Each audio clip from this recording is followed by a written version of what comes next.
subjective opinion. But that's where I think it also comes in that clash with liberalism, because liberalism and feminism adjusts with the times and changes. Whether you think it's adjusting for the better or worse is open. The thing is, that's one of the misconceptions, I would say. Because I would say that all three of those religions, Islam, Christianity and Judaism, all three of them have an inbuilt flexibility of some sorts. Really? Yeah. So I've got another book coming out. Cause I've got two coming out soon, yeah? That's why I was quite busy, you know. I've got two coming out. Another one is called the Liberal Critique of Rida. Rida is what is commonly referred to as the Apostasy law. I made a book about it. How do you spell it? R-I-D-D-A. But the thing is, I'll publicize it when it comes out. The point I'm making is this, is that you need to first appreciate that Islam has an inbuilt flexibility.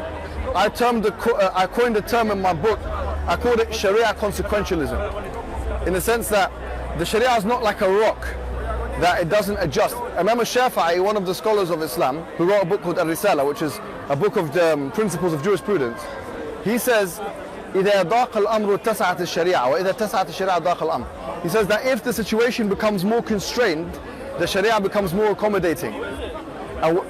So in other words, it becomes more flexible. Or when the situation becomes more flexible, the Sharia becomes more constrained. In other words, the Sharia contracts, it moves, it's chameleon-like. It's not the rules that apply to 7th century Arabia. Only an ignorant jurist would tell you the same exact parameters apply in the 21st century. Really? Yeah, only an ignorant, someone who does not know usul al-fiqh whatsoever. Yeah, if you think that fiqh al-tamkeen, which is the jurisprudence of when you're in a position of power as Muslims, have an empire and so on, is the same as fiqh al-istid'af, which is when you're in a position where you are minorities or aqalliyat as a Muslim minority, then you don't know Islam, because the Prophet did not do this. The Prophet did not act the same way where there was an empire, when there was a big army, as he did when there was a few people living in Mecca. He learnt to deal with the circumstances in a facilitative way and in a compromising way, where the principles of Islam are never compromised, because the Quran says, وَدُّوا لَوْ تُدْهِنُوا فَيُدْهِنُونَ. They want to compromise with you. They would love you to compromise with you so that you can compromise with them. In what? In the usul, in the aqidah, in the principles of Islam, not in the Sharia. Sharia is open to compromise, and the biggest evidence of that is Hudaybiyah. So then from what you're saying then, since the flexibility there is there within the Sharia, yes, you shouldn't really have a problem with liberalism or feminism. Look, I'm not saying that Islam has a problem with liberalism and feminism. That's never my argument. My argument is this. We always ask the question, to what extent is Islam compatible with feminism? I'm saying, no problem, it's a good question, we'll answer it. And the answer is to some extent. But there is another question we have to answer, which is, to what extent is feminism, is that compatible with Islam? And they're two different questions. Same thing, if I say, to what extent is Islam compatible with liberalism, it's a different question to asking, to what extent is liberalism compatible with Islam? Now, I'm saying that, look, we should have an equal epistemic weight. When we're starting from the beginning, why do we always have to bend our backs and change our ways for the other person? What we're saying is compromise, which I think is needed. I believe in the accommodative approach. Requires a things that shouldn't be compromised on? Yes, which are the usul, the aqidah, the things which are like, we believe in one God, we believe the Prophet Muhammad is a messenger. Sure. We believe in the 6 pillars of Iman. These will never be compromised on. However, if someone says to me, this is my argument with the Rida law, which is referred to as the Apostasy law. You have, let's say for example, you have an Islamic nation now, a Muslim nation. Classically, if you go into the books of fiqh, which is jurisprudence, they will say that the punishment for an apostate, if he's a man, and where he's socially contracted to a state, and so on and so forth, and he goes against that, is like treason, therefore he can be killed. Yeah? However, the Prophet Muhammad in Hudaybiyah, listen to this. This is a true story, alright? And it's narrated authentically in the book of Shurut, in Kitab al-Shurut in Bukhari, right?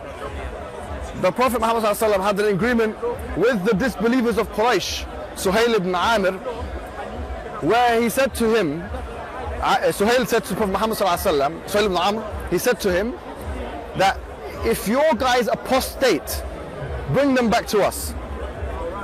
In other words, no death penalty, nothing, right? Even if he does it openly and publicly, and all the so-called conditions are met. He says if he does that, bring him back. Therefore, it's just a strategic relocation. Wow, what did the Prophet? Convenient term, no? Yeah. What did the Prophet Muhammad? Same thing as imprisonment, strategic relocation. Okay. Well, look, the Prophet. What did he do? He agreed to those terms, and so what happened? Whenever there was an apostate in one state, he was returned. Now the question is that still applicable today? Ibn Qayyim al-Jawziyah, he says it is applicable today, and he says the majority of scholars say that. If you look at the majority of fiqh opinions, it says that's applicable. So these punitive laws, which have become somewhat of like the main point of discussion for a lot of people nowadays, right? Say, look, Islam allows cutting off hands, and it allows, the death penalty for the adulterer and this and that. And for the prize horse of that, the prize horse is Rida. You say, how can you not? This goes against human rights. I mean, you say that you believe in la ikraha fi din, no compulsion religion, but at the same time you're killing someone because of the religion, so on and so on. We say no. We say not necessarily. We're saying in certain conditions, yeah, but the Prophet ﷺ, there was precedence from his lifetime where he didn't do that. So if it's within the Sharia ability of a hakim to say, look, if there's a non-Muslim, they'll make a contract with another non-Muslim, a Muslim state. I'm not talking about in the West here, because we know the ruling is none of that is applicable here. We're talking about in a Muslim state. I'm being very clear. Brunei, let me be even more clear. Saudi Arabia. If Saudi Arabia, and I'm telling you this explicitly after I've done my research and I've spoken to the scholars of different denominations. If Saudi Arabia made an, I'm not using them as a mithali state that they're imposing Islamic law. I'm just saying that they have been imposing a lot of the punitive laws, yeah, which is true. If they done an agreement with the non-Muslim state, say, look, anyone who does apostasy from our side, they won't be killed, or nothing will happen, this will happen, X thing will happen, which is agreed upon, yeah, that can easily be arranged. Now that's the point. What is that process called? It's called an ittifaqiyya. It's called an agreement between two states. The point is, the Sharia has an inbuilt ability to allow for certain things to happen for the maslahah or the common interest of just not only the Muslims but the non-Muslims as well. It can do that. So the thing is, I feel like what's happened in the West, and this is the argument I make in the book, is that you have a concept which is a social contract in liberal theory, and attached to that concept you have things like treason, okay, treason law and so on, which have death penalty implications everywhere and have historically had death penalty implications. And then you can call this whatever you want to call it. But the thing is, for someone saying or doing something symbolic and non-military, they can be killed and have been killed. I'll give you an example. The case study I use, because I try and use equal case studies in the book, I use a case study of this guy called William Mumford in 1862. He teared down an American flag and got killed. But that's not an aggressive military act. That is a symbolic act. He did something, but that's against, someone would argue that's against freedom of speech. Why did the Americans kill him? This was at the time of Abraham Lincoln. Okay, this was in the American Civil War in 1862. All right, and he was killed for that. The point I'm making here is, it's possible and conceivable, and has been empirically shown historically, even within the most quote-unquote liberal government, and even those states which are based on liberalism, that you can have death penalty implications for what is seen as a breach of the social contract and a breach of the peace. Sure, but that should still be frowned upon. So just because another system has done something immoral, wrong, or just ill-advised, does not sort of cleanse the hands of another system to do the same. So just because what you said is valid. He has been basically killed for a symbolic act. Now, that does not justify this symbolic killing, nor should apostasy be seen as a symbolic, it can be seen as symbolic treason, but you should still not be executed for this. Alright, well, so the thing is, it doesn't, just because you no put problem. an example where it's still wrong, it's just I get what you're saying. Your argument is valid if you can say, well, the human rights values that we believe in are standalone values, but the reality is that they're an outgrowth of liberalism itself. Sorry? human rights and the values that are like in the post-1948 collection of human rights that we have now, of 30 other human rights that are mentioned. Right. That collection and those human rights are referred to and previously referred to as natural rights. They are an outgrowth of liberalism. They don't stand alone. Not necessarily. They can stand alone. No, but they're not. I'm not saying that they can. It doesn't, like, look, you can still say the same, that, for instance, someone who grows up in Saudi Arabia is a Muslim, but that doesn't matter. You can grow up in Germany and still be a Muslim. Just because it is linked to these things doesn't mean that they cannot stand alone, just as principles. All right, so if you have those principles don't need to be based in liberalism. Good. They can be based in any political or social system. No, you're saying they can be. What I'm saying is that there is. So these are two different things. There's a fine line between, right? Sure, but that doesn't, like, the position of human rights as an outgrowth of liberalism doesn't detract from their merits independently. I see what you're saying. However, this is what I want to say in return to you. The reason why it's important... Batteries still recording. Oh, okay. So what I want to say in response to you is this. Liberalism itself has a series of axioms that it depends on. Sure. And also presuppositions that it depends on. One of them is that there's that freedom is a desirable thing. Right. For example, right? Yep. Now, obviously, human rights, it kind of takes from that in the sense that, for example, freedom of speech, freedom of expression, and so on, they're seen as desirable. Why? Because the presupposition is that freedom is desirable. With that, there's the definition of freedom as well, which is, according to Hayek, okay, he says that freedom is a lack of coercion, okay? Now, if you want to take those definitions, because at the end of the day, you're going to need definitions to come to a conclusion of what's freedom, so that we can come to a conclusion of, you can't have freedom of speech without freedom, right? We agree. And if you don't have we don't have a definition of freedom, you can't have freedom of speech. Who offers the definition of freedom? Is it human rights as an ideology, which it isn't? No, it's liberalism, right? So we say, okay, this notion of freedom, if you look at Nozick's writing, he wrote a book called Utopia and the State. Robert Nozick. Yes, Nozick. So he wrote a book and he talks about the minimal state and so on and so forth. What I'm saying is he depends on throughout the book he depends on the definition of liberalism. Of freedom. Yes. Which is the same as we talk about Hayek. Okay. All right. So, and the minimalist state is an expression of what is the best kind of freedom. Okay.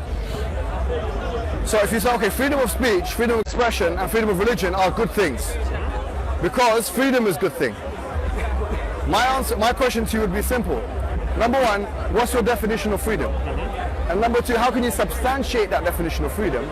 And number three, how can you then prove that it's a good thing? Because you said it's a merit, right?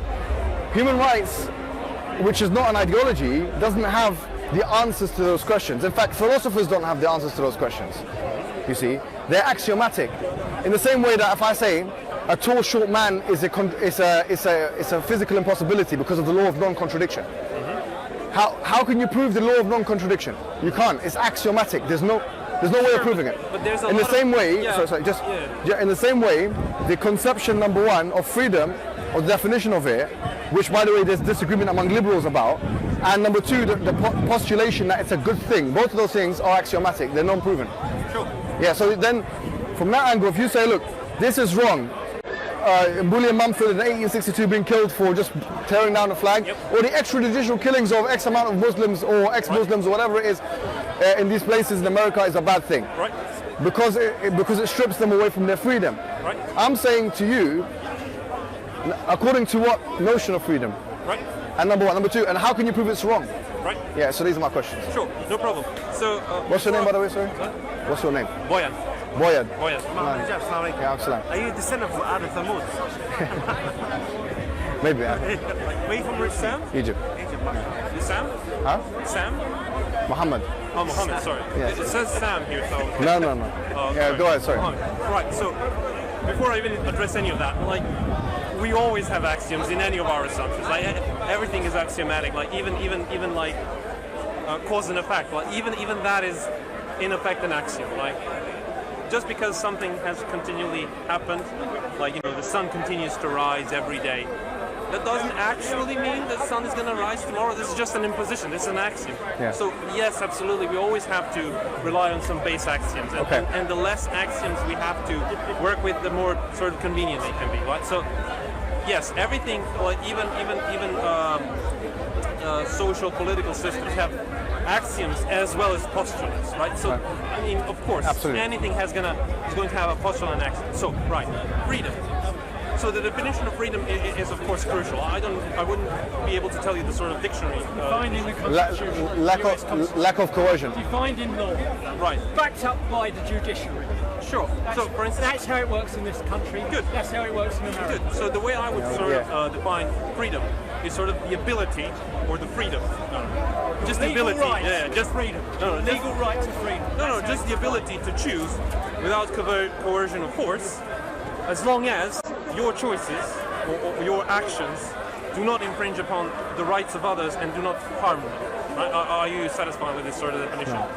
Let me explain something. Yeah, Right? let's not move away before we settle this. No, you've just imposed the harm principle on the definition of freedom. So but you can't argue in a circle because that would be a. Let me explain. I mean, why do you think it's a circle? Yeah. The harm principle, which John Stuart Mill talked about, Yes. is based on conceptions of freedom. Sure. Okay, but you can't put your definition of freedom as the harm principle and then substantiate the harm principle with that definition. No, but you can call. You can. So just to be clear of what I'm saying, John Stuart Mill, he uses utilitarian principles to say that the harm principle should be enacted, for example, in society, economy and politics, but more specifically in social liberalism, in society, right? But he starts with a pre-existing notion of freedom. But what you can't do in logic is you can't use a thing to prove a thing. So I'm not using. No. So what I'm saying is the liberal assumption, or sorry, the liberal prescription from a social liberal perspective is the harm principle. But before we get to the prescription, we have to go to the definition. Sure. So your definition is inclusive of the harm principle. So it's easy to come to a conclusion of the harm principle. Sure, but that doesn't Yeah. look. So look, let him. Sorry, just You to asked for my definition. I provided. No. Yeah. But the definitions that liberals use, human rights academics use, for example, are in line with what Hayek said. Sure. and- Hayek defines freedom very simply. He said it's a lack of coercion. That kind of definition is also used by Robert Nozick, okay, and he assumes that definition. So if you were to say that the definition is X, but it's not substantiated in the literature, I would say, look, you have to put your definition in a peer-reviewed journal, people have to discuss it, and then agree on it. You asked me for my definition. No, I said the definition. No, I understood you asked me what I would perceive as. No, but then if we all work on our own individual definitions, Look, that's fine. Yeah. I understood you asked me for my definition, and this whole tangent wouldn't exist if I was No under the problem. impression that you like. No. I want a robust definition, which is understood by people who make it a case for human rights and liberalism. Sure. I'm not talking about a definition which you just make up on the spot, without even without even thinking about it properly. Sure. Sorry, I'm not trying to. No. right? You're not mistaken in saying that I thought of it on the spot. Yeah. That also doesn't detract from the validity of the definition, whether I thought about it for a year. No, or it doesn't detract from the validity of the definition. But if we're all making our own definitions here, Sure. no discussion can progress. Because if I say, Sure. what's a But tall man? neither can it- If I neither say, can it what's a progress tall, if we just, what's a you know- tall man? I'll say someone who's 6 foot. He says no, it's 6'1". He says no, someone's 6'2", and he says 7 foot. Then I become short. Sure. In the conception of him. But tall in the, so the point is, we have to work with definitions which are either available and argued in the literature. No, in law. It's how it's That's operated in law. fine as well. If you want to No, take, that's the bottom line. That's where the rubber hits the road. In law, that's where freedom falls or but what's your name? Bill. Bill. Look, that's a good approach. But what I want to put to you is that you mentioned America and Britain, right? So in America, the founding fathers of America, when they had the original documents like the Constitution, the Declaration of Independence, the Federalist Papers, and so on and so forth, they based their legal definitions, their constitutional definitions, on number one, philosophical definitions of John Locke and other people. Number two, of pre-existing English precedent law. So, for example, the definitions of freedom of speech, expression, etc., a lot of it was actually taken from English law.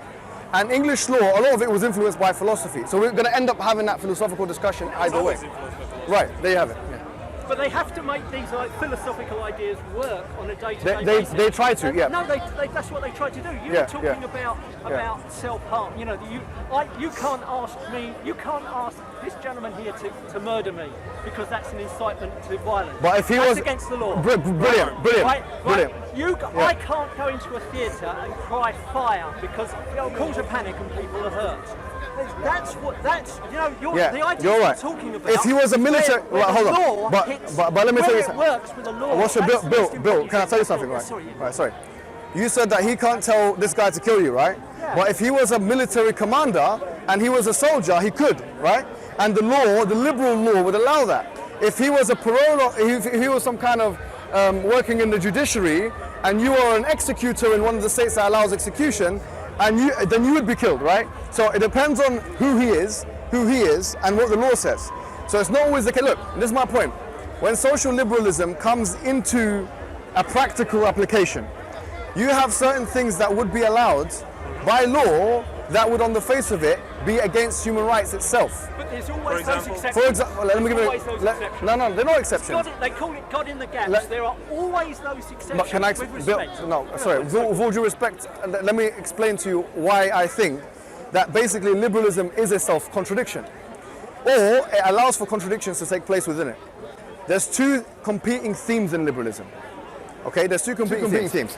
On the one hand, it's almost unanimously understood in contractarian liberalism that if you have a sovereign, that sovereign has the ability to make laws. Those laws must be obeyed. And the subordinate or the subjects have to obey those laws. Like me and you have to obey the laws of the land. In this country, Parliament is sovereign. Okay, Parliament, that is the constitutional paradigm. The people. No. Parliament is Parliament. Now, how does Parliament get its legitimacy? Parliament gets its legitimacy not only from voting, but it has its legitimacy intact. If we did not vote, Parliament would still be sovereign. That's the reality. When I was born, and for example, when I was about 18 years old, which was a good 10 years ago now, yeah? Oh, yes. And the rest. You've got to tell me. No. Actually, it's 10 years ago. It doesn't believe. All right. No, 10 years ago, when I was 18, I could vote. See, now he's thinking like that. Yeah, no one believes it. But look, 10 years. I'm actually 27, by the way. Yeah. I didn't mean that. No, that's right. So 11 years ago, when I was 18 years old, I didn't vote, right? But I still had to obey the rules of the land. Isn't it correct? If I did something wrong, I might go to prison. Sure. Even if I don't vote, I still have to obey the laws of the land. Sure. And you know, that's justified on liberalism because there's a social contract theory which suggests that, look, if you come on the earth and you're in a certain place, they provide the military thing, their tax and so on, and therefore the system is that has, even Nozick says that. Yeah, even Nozick says that. You know, he's a minimalist, he's a libertarian, he says that. So the point is this, is that what if now the sovereign authority says we should have a death penalty? Okay? Like in America, there's a death penalty.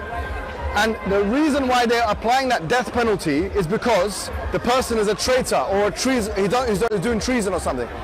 On social contract theory, there's no problem with that on liberalism. Sure, but you would look, then you would step away out of the, just look, can I just add to that? So you see, the point is that human rights are an outgrowth of liberalism. If I say I want to have the freedom to say and do whatever I want, okay? He just mentioned two great examples. If I went to a thing that said fire, or nowadays if I go to I say Allahu Akbar or something like that, then you know someone could arrest me, and someone will say maybe that's justified, you know. Sorry, the camera's on. That's right. He's come with his weapons. Look, you see, if a man and woman, husband and wife, come now and have intercourse on this floor right in front of us, and those policemen over there come and arrest them and say this is a public display of whatever it is, yeah? We're going to put you in the back of the van. John Stuart Mill says that's fine because we have certain sensibilities, you shouldn't do whatever you want, there's children around and so on. Sure. So that is a contradiction because if freedom is the best thing, to what extent can freedom operate? These laws are decided by the people. You know, you went back to like execution, public execution. The reason why, if you go across America, not every state has execution. There's some states that don't have the death penalty. The reason for that is that in places like Texas, they decided we're going to bring back the death penalty. In other states, I think they had it from the beginning. They said no. It's the people that decide. All right, perfect. So I've got a good question for you then. Can I ask him a question? Can I ask you a question? Yeah. Say if you have 100% of the electorate say we should have a death penalty for the blasphemer. They do a referendum and they say, look, whoever curses Jesus should be killed. 100%, not even 99%. Theoretical situation. The people are deciding that. Should that be enacted? No. You're saying no. What do you say? Oh. Oh yes. You see, look, contradiction. You see, contradiction is part of any system that allows for freedom of choice. No, not really. Actually. Well, look, and one more thing before you continue. You mentioned before. Going back before you make that statement. Sure. You said contradiction is part of any system that allows freedom of choice. Freedom of choice is not even defined at the moment yet. We have still not to pass that hurdle because he's saying the people should have a right to kill you, and he hasn't decided yet. But you're saying no, they shouldn't. But what is stronger, democracy or liberalism then? Is social liberalism stronger or is it democratic? Sure. So is my right to vote more important, or is his right, or is my right to have my life in these circumstances more important? We're comparing the right to vote to a right to life. Yeah, of course, because look, there is no right to vote if there is no life. So categorically, if you don't believe in the right to killing people, then you would outlaw war, wouldn't you? Yes. All right, so you're a pacifist. Yes. All right, so this is the problem. That view of pacifism is incompatible with social liberalism. Again, why are you before we just because someone will argue. Sorry, sir. I apologize. I keep interrupting. I will say this and just. Someone could argue you're living in a utopia, right? You think that you can live in a world where people will not attack each other and you can't kill someone, and at the same time, people can live a free life. Someone will argue the only reason why we have freedom, in fact, liberals will argue, Americans will argue, the only reasons why we have this freedom that we have is because our forefathers died in World War II, which is war, which is killing, right? Yes. So killing is justified in some context. Yes, I agree.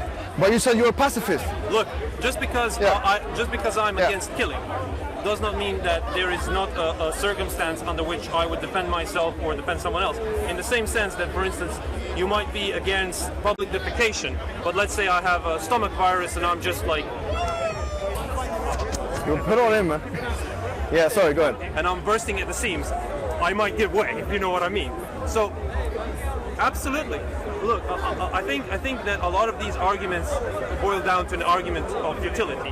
Absolutely, yes. You cannot implement all laws. Absolutely, right? There's always going to be extenuating circumstances to things. You always need to take things into consideration.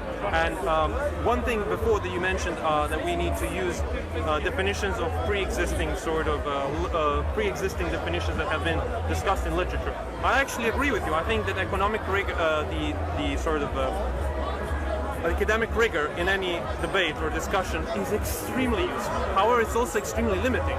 If you want to further an idea based exclusively on previous work without any introduction, you're trying to make a hybrid that is like almost impossible. This chimera of an idea. Your point there is well taken. I accept that point. In fact, Ibn Taymiyyah, who is one of the scholars of Islam, he wrote a book called Al-Radd al-Mantiqiyin. In the beginning, which means the response to the logicians. He said the first thing is you'll never find a definition which is all-encompassing. Yep. There's always a problem. Yeah. So he says that, but what you have to do, people of their own specialism know, like medical doctors know what they mean when they say X or Y or Z. They know what it is. You don't have to stress it too much. Generally accepted. Yeah, but an all-encompassing definition doesn't exist in the real world, is what his point is. So what does he suggest? What's his solution? He's saying that, to be honest with you, he seems to suggest that let's go back to what the people of that particular specialism say. For example, doctors, if we had this discussion, if it became too abstract, doctors wouldn't be able to do their work. No. Yeah, so he says that let them kind of come to an agreement on what things mean, peer review, and let that work, let that process work itself. It's never, and he admits it's never going to be a perfect system. But isn't that what happens here now today? It is. Yeah. It's the academic process. Yeah. But also in medicine as well. Yes. Also in Yes. medicine. And, Yes. They'll decide What should we define? Yeah. You're right. Life end and stuff. Absolutely. So here's what I'll say to you though. here's the biggest one of the biggest problems of liberalism. One of the things that is assumed is that you're living. This is Nozick's argument. He says, look, he says he doesn't believe in a social contract. By the way, he's one of the non-contractarian liberals, non-contractual / contractarian liberals. He says this. He says that originally you have perfect freedom, okay? And then what happens is the state takes more and more of your rights away through taxation, through manipulation, through punishment, and so on and so forth. And so what he proposes is something called a minimal state. Nozick starts with an assumption. Right. He says, look, he actually has a passage in his book that he says that if you have these people who want to get married, and these people want to get married, right. Let's say, for example, you want to get married, and there are three. Let's say you want to get married to women, yeah. And there's 3 other guys that want to also get married to women. Now these 3 other guys want to get married. I'm sure he's smiling. No, he's married already. He's saying, I'm not going to get involved. I'm not going to make this. I know he does.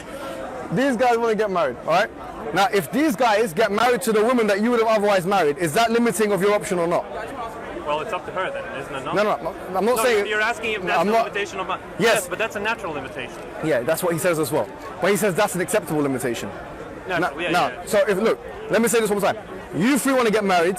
There are 3 girls to pubescent, legal. Just when I say girls, people will have the wrong idea. That want to get married. Now these 3 men get married to those 3 girls that you want to get married to, right? If that happens, then your freedom is limited. Sure. You see here, the problem is this: if you don't have a government and you don't have an imposition from a sovereign, that is taking your freedom away. When I go to the end of the month and I get my paycheck and there's money taken out from taxes, that's taking my freedom away, right? But at the same time, if you had a chaotic or anarchic state, that would be freedom limiting as well, because there'd be no marriages. Is that what you're saying? No. I'm saying there will be marriages, but everyone's freedom is still limited by other people. So you have a choice. Your freedom can either be limited by other people or the government. Or the government. Yeah, it can be mediated or anarchic. Right. So what we're saying is, if we agree that the freedom can and ought to be limited, it's justifiable, even from a utility perspective. Justifiably limited by the government. Now the question is to what extent. So sure, always the question. Now, right. So if you say, look, it should be to a minimal extent, where it's closest to that original state, then what will happen is, like for example, if we don't have a death penalty for a murderer, if let's be honest, if you have death penalty for murder, there will be less murders. Not necessarily. No. Let me explain.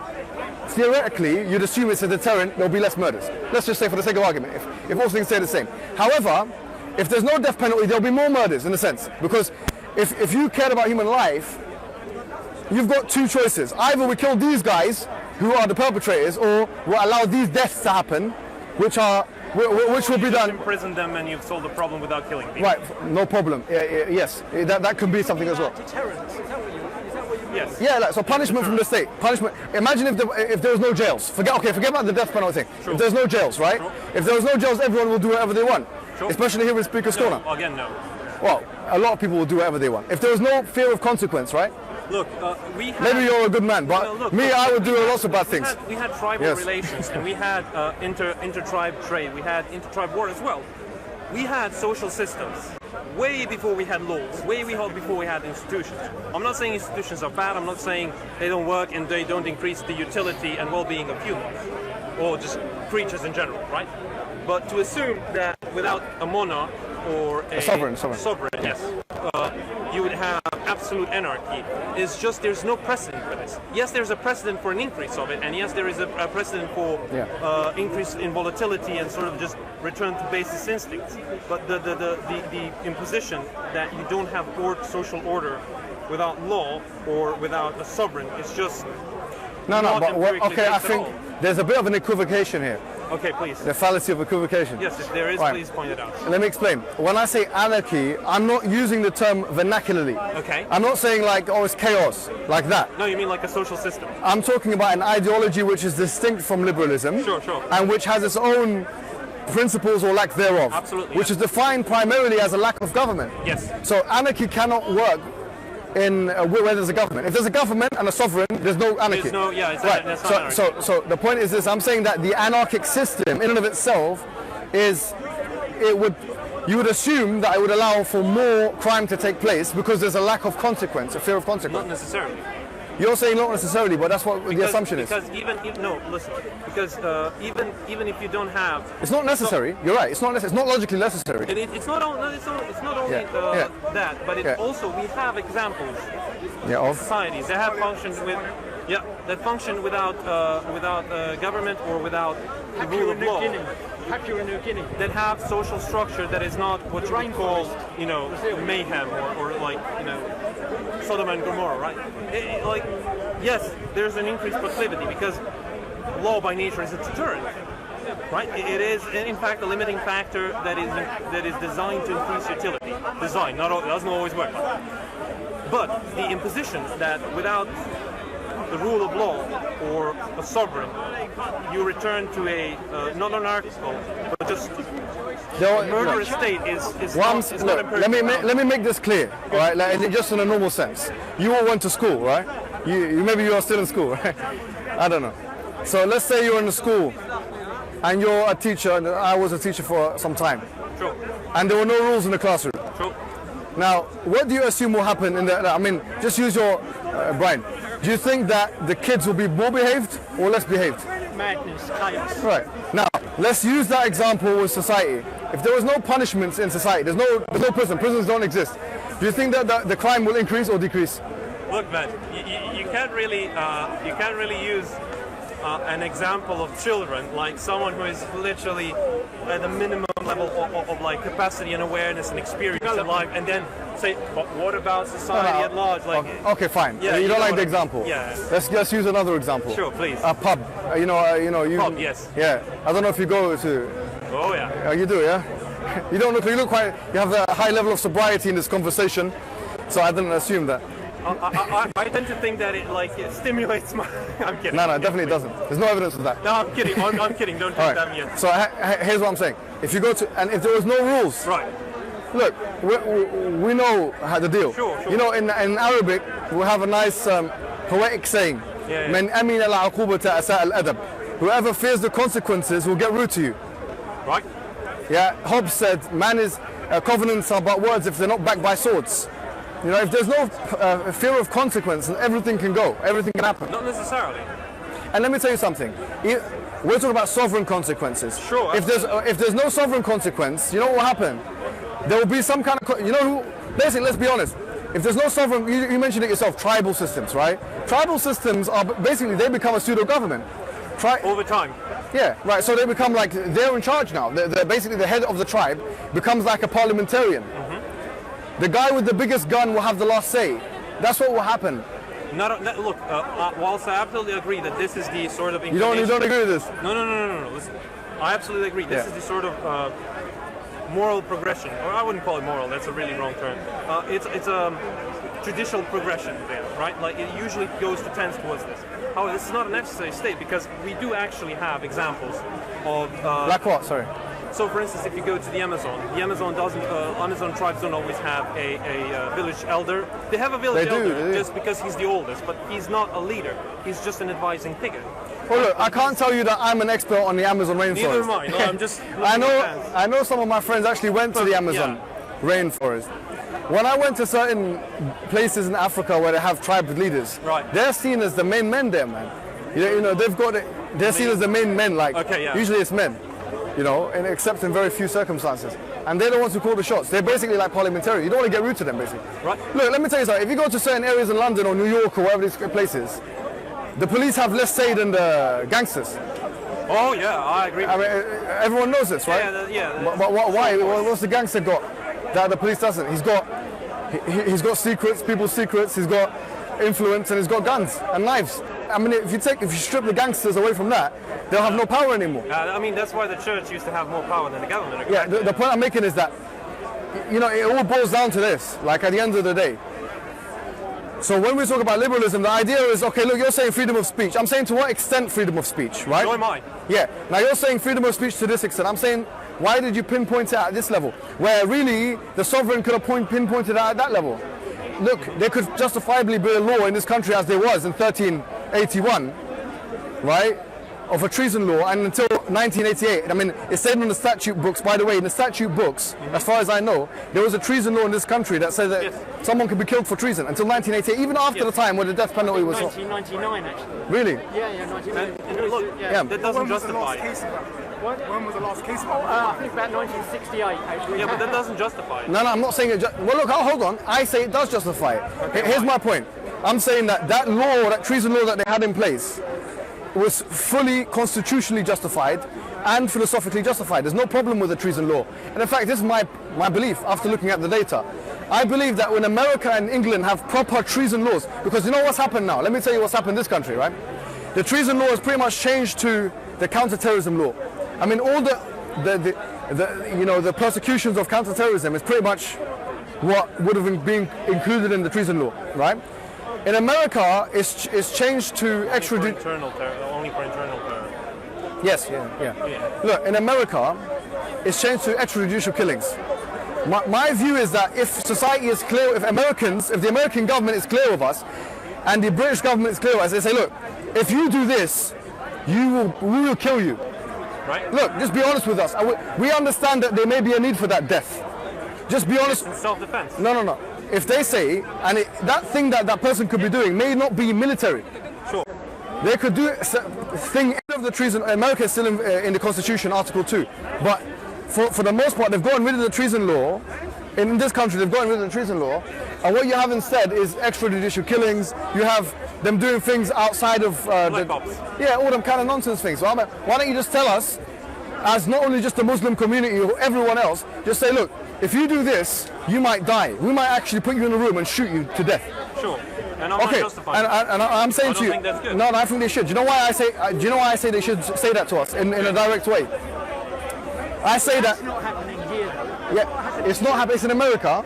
They say if you do these things, we'll kill you. He wasn't executed, was he? There's lots and lots of... No, I'm not saying that. Look, these are just certain things. No, he's not saying what I'm saying. He's saying what's going on. I'm saying that. Look, Sorry, go on. look. Studies have shown that there have been thousands of extrajudicial killings. Let me explain what it shows. In America, they bring some guy like Abdurrahman al-Awlaqi, who's the son of, he's a kid, and they shoot him, all right, with a drone or something. Okay, that's unjustifiable. It's a kid. He's got nothing to do with anything. But let's say, for example, there's other cases like it. They bring some guy and they kill him. Why? Because they say you're doing things that are going to lead to a jeopardizing of our security. There's a breach of social contract here. You're breaching the allegiance.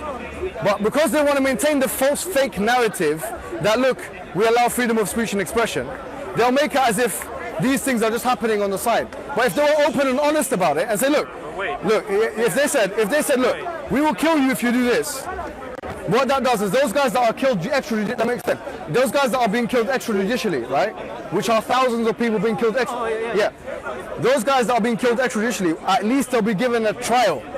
At least, okay, there's two things they'll be given, a warning and a trial. Sure, but you're defending freedom of speech right there. No, that's not freedom of speech. That's a different thing altogether. No, but look. That's called habeas corpus rights. Sure, but right. look. So what I'm saying is that the Americans decide to take away habeas corpus rights at certain times. What I'm saying is, instead of doing that, why don't you just be honest with us and say, look, if you do these things, we're going to kill you. They argue that they do it outside of America where the law doesn't apply. That's why I mean, that's a bullshit excuse. Yeah. No, I'm not justifying. They still do it. Yeah. It's not just, and like even in But your example, that doesn't infringe the American law. Their ideas is, you're giving an example of freedom of speech or freedom of expression or freedom of access to information is not being adequately followed. Just because they don't follow it doesn't mean the principle is not right. I'm not saying that. I'm saying that the concept of freedom of speech, freedom of expression, freedom of religion, doesn't exist in the real world in an absolute sense.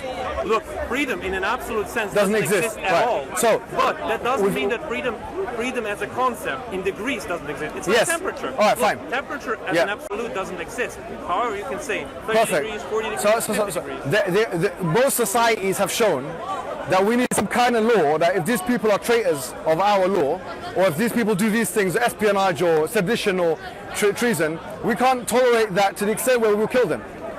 Whether they do that judicially or extrajudicially, what I'm saying is, why don't you just be so open and honest about that, and give people a try. Right, be open. These are our limitations as a state. Sure. If someone does X, we will punish them with Y.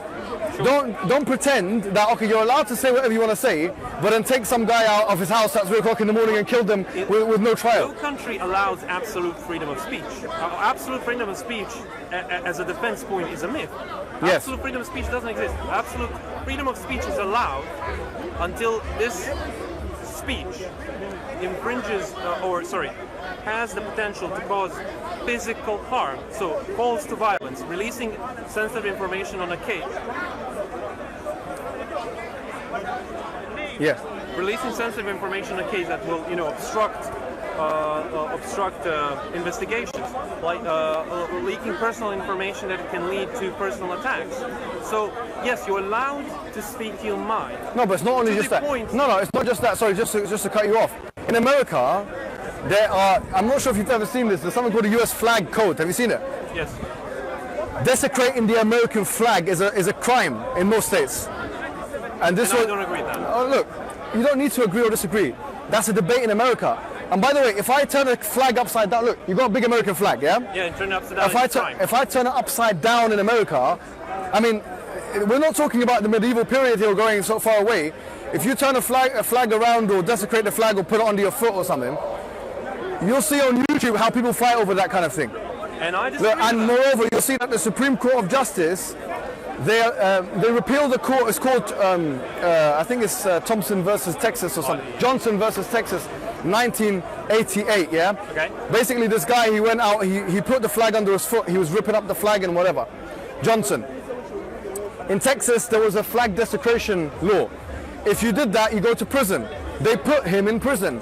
Sure. Okay, wait. What I'm saying is, look, constitutionally and from a liberal perspective, did they have a right to do that? I say they did have a right to do that because they made it clear to him: if you do this to our flag, we will put you in prison.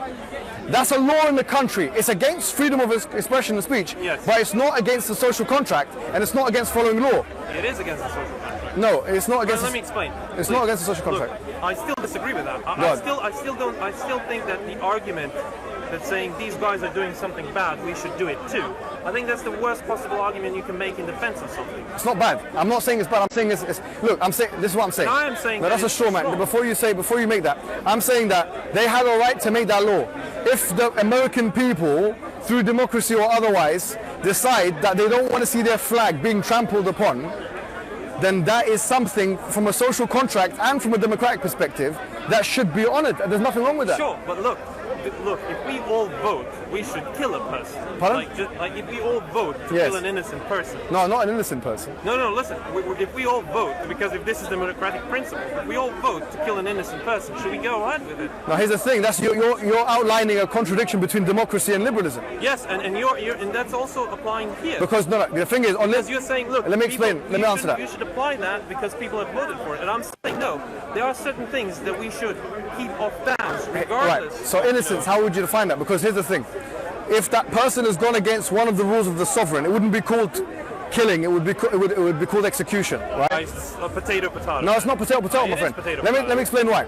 If a man is a dead, sorry, he's a dead man. When you go to war, if you go to war against an aggressive side, okay, when the British went to war against the Germans, no one referred to what is happening to the Germans, or as murder. They said that everyone has seen that as justified. What Hitler did, if you killed Hitler in front, if you came with a gun and you shot him in his, yeah. So the point is, that's still murder. It's just justified murder. You can call him murder. No problem, but it's not an innocent person anymore, is it? So it's justified. Look, you can murder someone. Yeah. And if you murder, like not manslaughter, just murder. Yeah. And you have a good reason to murder this person. Like, I don't know, you attacked me or you threatened someone else and I murdered you. That is murder. I'm, by definition, guilty of murder. Whether there's a justification for this murder is... Here's what I'm saying. Look, me, I'm not a liberal, as you know. Fine. Yeah. Okay. Okay. Yeah, I'm not a liberal. But what I'm saying is this. Here's my argument in the first place. My argument is, your argument as a libertarian, which left-leaning... No. Well, you're believing in that direction, or someone who's kind of believes in that the state should have less rights to murder people, for example, yeah? That's your argument. I believe in okay. Maybe What's just to clarify. What's your position? I do believe that the state has the right to mediate the social interactions between people. I do believe that. I do believe in democracy as to the extent that they should be able to elect representatives. Good, all well and done. However, I do not believe that the state should have the right to take away life. Even in war? Huh? Even in war? No, that's not the government taking away life. That's still you. That's Say still you again? pulling the trigger. No, but I'm saying, in war, would your position apply in war or not? It still would apply. So there's no war. You don't believe that? So it's No, not. I do believe in war. Yeah. All I'm saying is that even in a war, it's not a government killing a person. It's still No, you. but they're making the decision, isn't it? Well, who makes the decision is irrelevant. At the end of the day, the person pulling the trigger makes the decision. The chain of command, But it's as the long as state that decides. Yeah, It's it's the just- state it that is the state. Look, is this provides the weapon. Right, is the state that provides the So weapons. that's a state decision. But if people don't fire a gun, there is no war. Are we clear with that? And I'm saying, Yeah, look, but- if you like, I'm not saying the state is not involved. I'm not saying the state doesn't exist and war doesn't exist. Yeah. All I'm saying. So what's your bottom line, position? It comes down to the person. The person pulls the trigger. Okay. Right. So And no. this is So what's your position is unclear to me. So do you think that there should be no death penalty, right? No, I don't think that's Okay, no problem. I'm saying that position is as viable from a liberal perspective and a human rights perspective as a position that says that there can be a death penalty if it's regulated by the state Sure, and it's but agreed why- upon by the people. Why are you conflating? Okay, I understand that you said that human rights are an outgrowth of liberalism, but human rights can oppose liberalism. Here's what I would say. It's And not like yeah, human rights yeah. are a standalone issue. Yeah. Human rights don't have to be attached to any political, religious, or social system. They can be a standalone principle that other systems can be tested against. It's not Okay, like, but then you know, no. But here's the problem. Right, please. They will only be understood through a liberal paradigm. We only understand. exactly. No. Okay. Here's my challenge to you then. Can you explain to me or show me, especially in the Western vernacular, and in the academic world, Right, okay. where human rights have been as a term has been expressed in a non-liberal paradigm? In a non-liberal paradigm, you had forms of human rights in Yugoslavia, which was by no means a liberal. No, but those. No, at what point are we talking about? So we're talking about after the Second World War, after basically the formation of Yugoslavia. So Yugoslavia as basically a socialist state, right? Okay. They had a barter of. I wouldn't call them human rights. I mean, they were in the end human rights. Call it human rights. All right. Same in the Here's- Soviet Union. here's- no. The right to a job, Yeah. the right to a house, the right to Yeah. healthcare. That's All right. what they. Let me explain. defended. Okay. Yeah, so there let's- you go. It's not liberal, and that's- it is the definition of human rights. You're saying it's not liberal. I'm saying it is liberal, and I explain why. The reason why it's liberal is because you're conflating economic and political liberalism with a social liberalism. You could justifiably have a political communism, an economic communism, and a social liberalism. You can, but those And are by the very way, incompatible. no, they're not incompatible. I don't think they're incompatible at all. You can have a state of affairs where people still use a liberal paradigm in their social interactions and not in their political or economic interactions, which was the Yeah, that's fine, that's fine. which was the case, by the way. And I'm going to be controversial here. Say what you want, but in Hitler's Germany, What do you mean exactly? if you look at the pictures in Germany, you tell me what kind of system applied there. Yeah, you had a fascistic system, but the fascistic nationalistic system, but that was an extreme kind of neoconservative type liberalism, authoritarian liberalism, which depended on a heavy social contract theory. What I'm saying is, Oh man, like if you take a piece of rock and heat it up, you get lava, man. Like that's you already lost the identity of what you wanted to define. So I mean, no, I'm not. Because what I'm saying is, how do you define social liberalism? We define it through the works of, for example, John Stuart Mill, due to the harm principle. Yeah, you can do whatever you want so long as someone doesn't harm you. Now, what I'm saying is that did they not have those laws, kind of, in their own way, in the Soviet Union? They did. They did. But it wasn't not fully. not in a political and economic way. not fully. It was a Right, well, not fully anywhere, my friend. Look, they're not fully in America, as you know, right? Right. But that's what I'm saying. They still look. The conceptions. And it was such a perversion of those principles that I don't even know if you you have to could say appreciate. they Look, apply. before could argue that. let me make this extremely clear for you. But after 1948, That's when the United Nations had the Declaration of Human Rights. After World War II, which ended in 1945, right? Universal. The Soviet Union did they say we don't agree with that? No, but they actually were tricky about their definition of that. They were tricky about, look, the Soviet Union was tricky about the New World Order that America wanted to make through the IMF and the WHO and all these things. But the thing is, there's nothing real, but look, the point is this, is that those Declarations of Human Rights, which sprung about because of a social liberalism, was accepted by many of the communist states. Sure. So you can have human rights, social human rights, in a communist state. But it was perverted. They fiddled it. It's perverted everywhere. It's perverted in America right now, as we know, right? Maybe to less great extent. It's a great example of why you can have that as a standalone basis to measure the extent of the application of human rights. Here's what I'm saying. When they were developed from an American paradigm, when they made the document, the UN Declaration of Human Rights, how did they do it? Who was the ones making the decisions? It was Americans making the majority of the decisions. No, it was Russia as well. Yeah, of course they were there, but the majority of decision making in the UN is by America, especially after World War II, right? Sure, but I think the nationality of those making the law they were influenced. Besides the point of its actual validity. No, it's not, because let me explain why.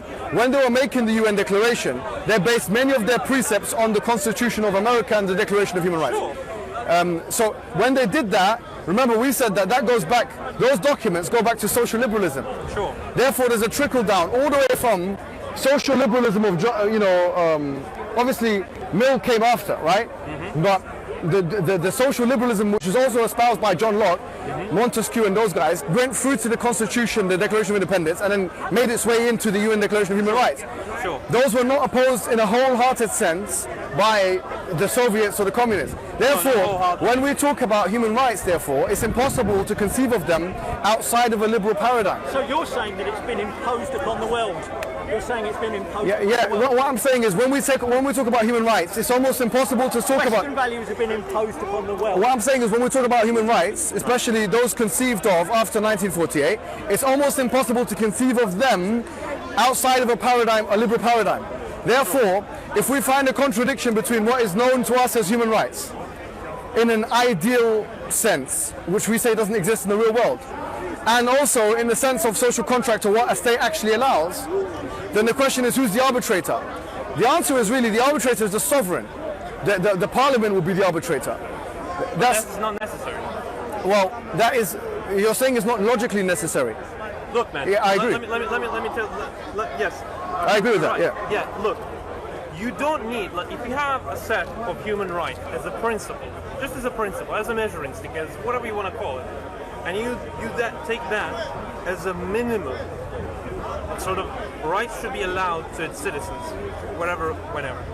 You don't need the world police to measure yourself against those standards. Whether a country decides to be the world police and enforce those is an entirely different matter, right? But you don't need a sovereign to basically orient yourself towards a certain set of principles. In the same way that as a person, you don't need a sort of someone waving a stick over your head to abide to a certain set of principles. One of the human rights is that a state should be sovereign. Sure. So, okay, my question is this. What should be prioritized? The human right number, 17, which says that the state should be sovereign, or human right number 1 or 2, which says that human beings should be free? I would say number 1 and 2, because you do not have the prerequisites for any of the ones built out of no, but you would say that, by the way, you would say that in some cases and not others. Like, for example, in a case where there's murder going on and so on, you would say the sovereignty of the state should take the day and that person should go to jail or something, right? Someone commits murder. No, listen. But that's exactly what's happened. There's a whole load of Islamic Islamic Muslim countries that have never signed up to the Declaration of Human Rights. They have their own version, which is very similar. I think Saudi and another country, Iran, wasn't it? 15, there's a load of them. No, I don't know if it's 15. It was a few of them, but now they all signed up. They're doing exactly what you say. They've sort of said, look, this doesn't fit our paradigm, is that the right word? It doesn't fit our model, and we don't accept it. And that's sort of been accepted by the UN grudgingly. They're not happy with it, but Yeah, I agree with that. So, I wouldn't say accepted, I just say recognize. can you see the point? I'm sorry. You want us to look, when you think about it deeply, what I'm saying is as simple as this, and I think you will agree with me. I think you really will agree with me.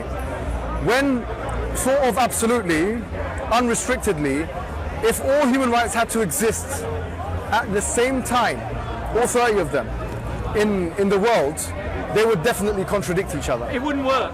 China wouldn't agree. No, you agreed previously. Let me explain why. Because do you know when you agreed? When I said to you, if there was a contradiction between the state sovereign and... let me explain. But I said, this is the question I asked you, and you took the premise on board. I said, if there was a contradiction between the state sovereign and the and freedom of speech or expression, which one should take priority? You said the freedom of expression or speech, right? No problem. That's a fine arbitration. That's a fine mitigation. That is a fine answer. However, what you've accepted is that there's a possibility for contradiction there. There's always a possibility for contradiction in any system that allows for freedom of choice. There you have it. So that's basically my Each argument. country does what it wants to do. Basically. No, but listen, just because there is a possibility for contradiction, that doesn't mean that this contradiction arises as a logical contradiction. This just arises due to... Yeah, so what I'm saying, even if you wanted to look at it just from a human rights perspective, what I'm saying is this, is that the human rights that we're looking at here, there has to be arbitration. If you want to arbitrate it through the sovereign or through democracy or through whatever you want, there has to be arbitration. Now, really and truly, this is my understanding after a long time of looking into the matter. Your opinion is as valid as someone who says, look, the sovereign should take control in these situations where there's a national security or breach of the peace. What do you mean by sovereign? Like a king or something? The state. Sovereign